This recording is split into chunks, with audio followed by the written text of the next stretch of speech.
اعوذ باللہ من الشیطان الرجیم بسم اللہ الرحمن الرحیم فَإِن لَّمْ تَفْعَلُوا اور پس اگر تم ایسا نہ کر سکو وَلَن تَفْعَلُوا اور تم ہرگز ایسا نہیں کر سکو گے. اللہ تعالیٰ نے اس پہ اپنا اوپینین بھی دے دیا ہے کہ یقیناً تم کر بھی نہیں پاؤ گے. فَاتَّقُوا النَّارَ الَّتِي وَقُودُهَا النَّاسُ وَالْحِجَارَةُ تو ڈرو اس آگ سے جس کا ایندھن آدمی اور پتھر بننے والے ہیں. اعدت للکافرین جو اللہ نے تیار کر کے رکھی ہے انکار کرنے والوں کے لیے.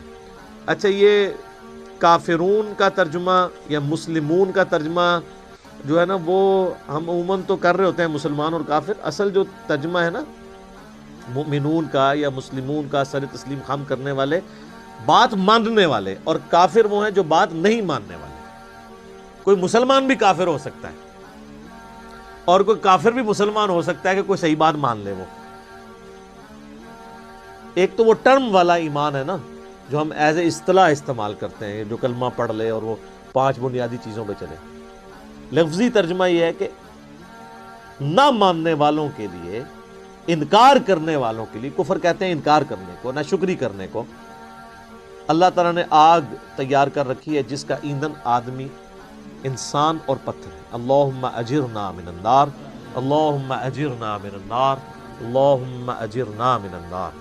صحیح مسلم میں حدیث ہے نبی علیہ السلام ایون نماز میں بھی جب کبھی آیات آتی تھیں جہنم سے ریلیٹڈ تو آپ علیہ السلام اللہ سے جہنم کے اگینسٹ اللہ تعالیٰ کی پناہ طلب کیا کرتے تھے، اور جب جنت کی آیات آتی تھی تو اللہ تعالیٰ سے جنت کا سوال کیا کرتے تھے. یہ سنت ہے. اچھا یہ جو آیا کہ پتھر بھی ایندھن بنیں گے، تو یہ پتھر کو کوئی عذاب نہیں ہو رہا ہوگا بلکہ ان کی حسرت میں اضافے کے لیے ہوگا. اس کا ڈیٹیل ذکر سورۃ الانبیاء میں آئے گا. اللہ تعالیٰ فرماتا ہے کہ ہم کافروں کو بھی اور جن معبودوں کو یہ پوج رہے ہیں ان کو بھی دوزخ میں ڈالیں گے. اور پھر اللہ تعالیٰ فرماتا ہے کہ اگر یہ ان کے معبود ہوتے تو دوزخ میں ان کے ساتھ تو نہ ہوتے. پھر کافروں نے اس کا بھی ٹھٹھا کیا. انہوں نے کہا اچھا اس کا تو مطلب ہے پھر عیسیٰ ابن مریم کو بھی دوزخ میں ڈالا جائے گا، کیونکہ عیسیٰ ابن مریم کی بھی لوگوں نے پوجا کی ہے. پھر اللہ تعالیٰ نے اس کا بھی جواب دیا. رپلائی ٹو کے بغیر کام چلتا نہیں ہے نا، وسوسے اتنے ہیں. رپلائی ٹو کے کلپ تو بنیں گے. وہ پھر سورہ الزخرف میں آیا. اللہ تعالیٰ نے یہ عیسیٰ کی مثال جو تم سے بیان کی ہے نا انہوں نے، تو یہ صرف جو ہے نا وہ حجت بازی کے لیے. پتہ ان کو بھی ہے کہ عیسیٰ ابن مریم کو دوزخ میں جائیں گے. وہ تو خود امام الموحدین تھے، اپنے وقت میں توحید کے دائی تھے. قصور تو ان لوگوں کا ہے جنہوں نے عیسیٰ ابن مریم کے بارے میں ڈیوینٹی کلیم کی ہے، نہ کہ عیسیٰ ابن مریم. پھر انہوں نے کہا وہ تو ہمارے بندے خاص ہیں اور وہ تو قیامت کی نشانی میں سے ہیں.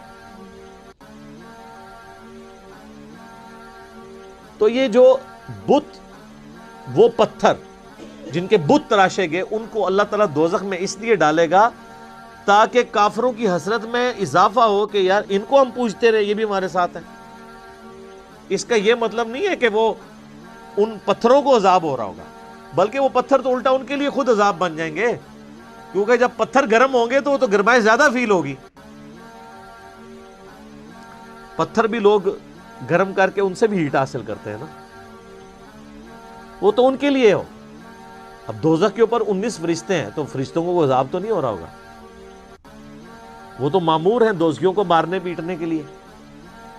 اللہ تعالیٰ تو اس بات پہ قادر ہے کہ ایک ہی فریم آف ریفرنس میں مختلف لوگوں کے اوپر مختلف حالت طاری کر دے.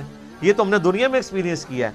آپ میں سے اگر کسی کو ملیریا ہوا ہو سخت گرمیوں میں تو اسے تو 2 رضائیاں بھی اڑا دی جائیں تو اس کی ٹھنڈ نہیں ختم ہوتی.